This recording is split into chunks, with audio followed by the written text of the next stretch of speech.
নমস্কার, আশা করি আপনারা সবাই খুব ভালো আছেন। আজ টুলুর রান্নাঘরে হবে চিকেন কষা। চিকেন কষা করার জন্য আমি 1 কেজি চিকেন নিয়ে নিয়েছি।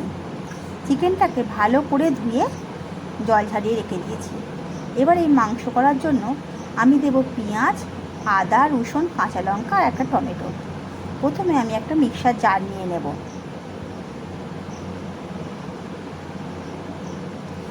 এবারে এই জারটার মধ্যে দিয়ে দেব আমি পেঁয়াজ কুচি।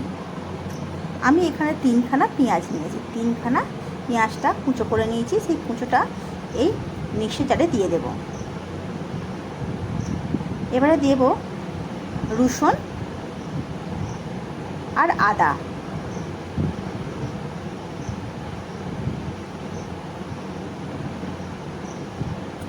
কাঁচা লঙ্কা।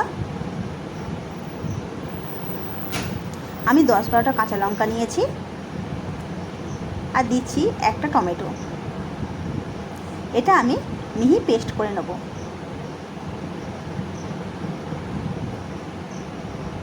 দেখুন আমার মশলাটা করানো হয়ে গেছে। এবারে আমি এই মাংসর মধ্যে এই মশলাটা আমি দিয়ে দেব, দিয়ে ম্যারিনেট করে নেব।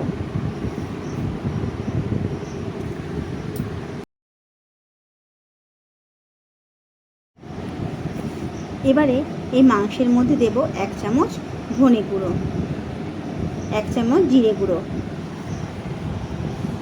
1 চামচ লাল কাশ্মীরি লঙ্কার গুঁড়ো,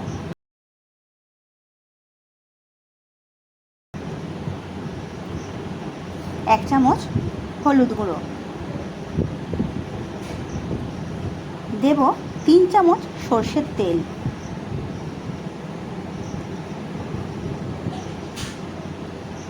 দিয়ে ভালো করে মিশিয়ে নেব মাংসের সঙ্গে।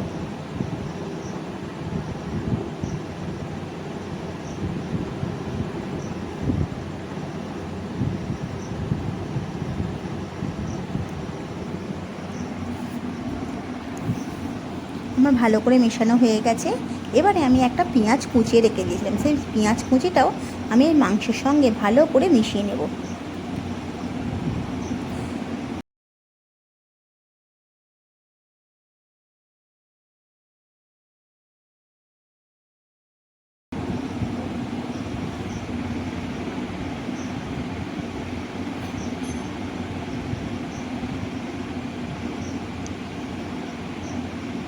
এবারে এই মাংসের মধ্যে দেব লাল লঙ্কার গুঁড়ো 1 চামচ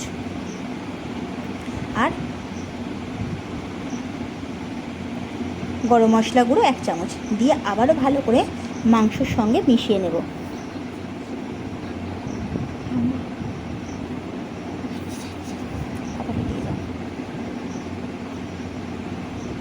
এবার আমি এটা 1 ঘন্টার জন্য রেখে দেব রেস্টে।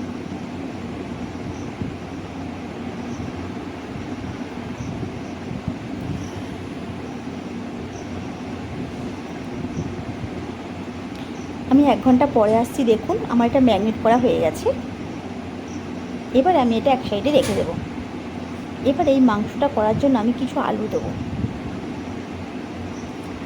আমি 5খানা আলু নিয়ে নিয়েছি, ভালো করে ছাড়িয়ে ডুমো ডুমো করে কেটে নিয়েছি। এবার এই গ্যাসের মধ্যে আমি একটা কড়া বসিয়ে নেব। দেব বেশ খানিকটা সর্ষের তেল, তেলটা দেব 1 চামচ। তেলটা আমার গরম হয়ে গেলে আমি যে আলুগুলো কেটে রেখে দিয়েছিলাম সেই আলুগুলো আমি তেলের মধ্যে দিয়ে দেব।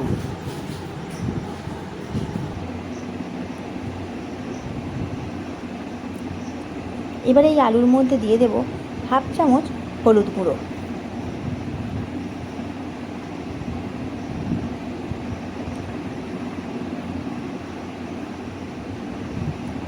এবারে আমি আলুগুলোকে লাল লাল করে ভেজে নেব।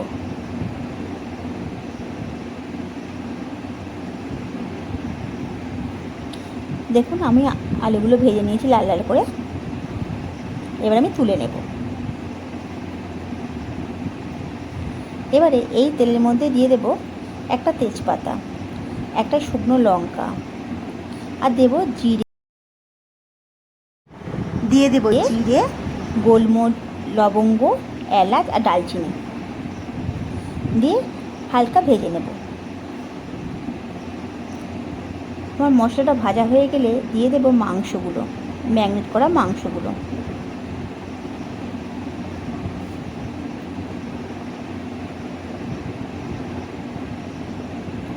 এবারে মাংসটাকে ভালো করে কষিয়ে নেব।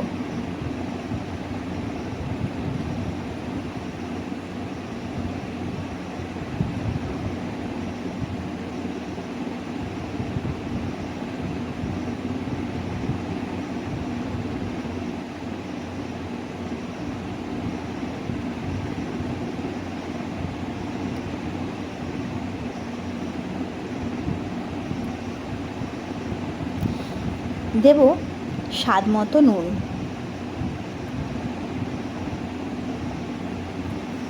আমি মাংসটা ম্যারিনেট করার সময় নুন দিইনি, জল ছেড়ে যাবে বলে, ওই জন্য আমি কষার সময়তেই নুনটা দিচ্ছি।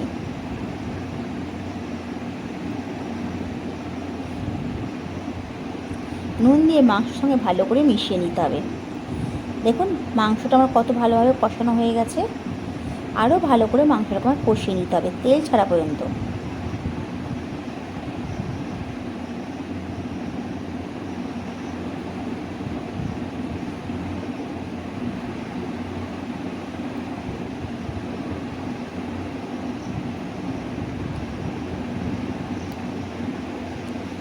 দেখুন কতটা আমার মাংস থেকে তেল ছেড়ে গেছে। আমি আরও ভালো করে কষিয়ে নেব। আমার মাংসটা কষানো হয়ে গেছে। এবারে যে আলুগুলো ভেজে রেখে দিয়েছিলাম সেই আলুগুলো এই মাংসের মধ্যে দিয়ে দেবো, দিয়ে ভালো করে আরেকবার কষিয়ে নেব।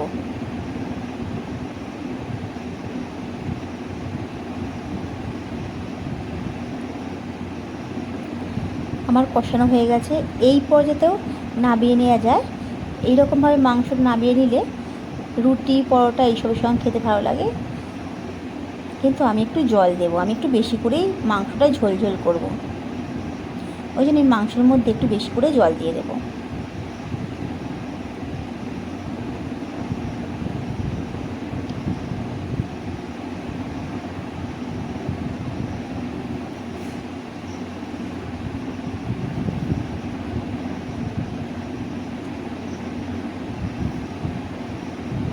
এবারে আমি একটু ফুটতে দেবো মাংসটা।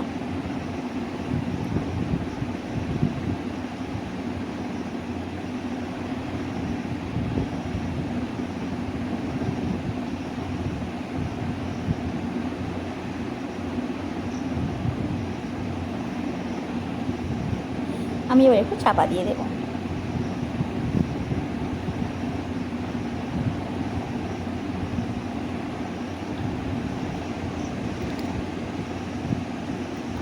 দেখুন আমার মাংসটা হয়ে গেছে।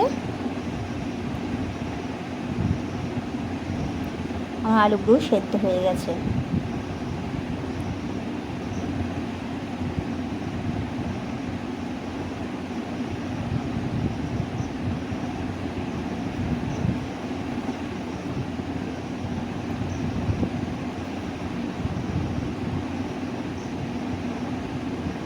দেখুন মাংসটা কত নরমভাবে সেদ্ধ হয়েছে।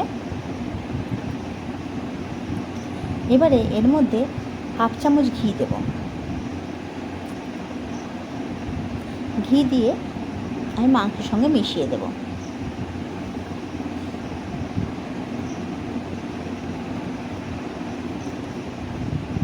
আমার মাংসটা হয়ে গেছে, এবার আমি নামিয়ে নেব।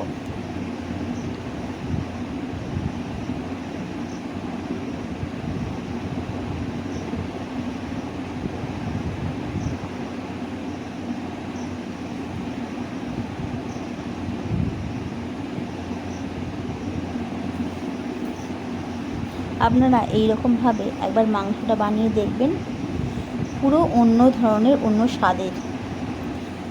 যদি আমার রেসিপিগুলো ভালো লেগে থাকে একটা লাইক আর একটা সাবস্ক্রাইব করে দেবেন। পাশে থাকা বেল আইকনটা প্রেস করে রাখবেন।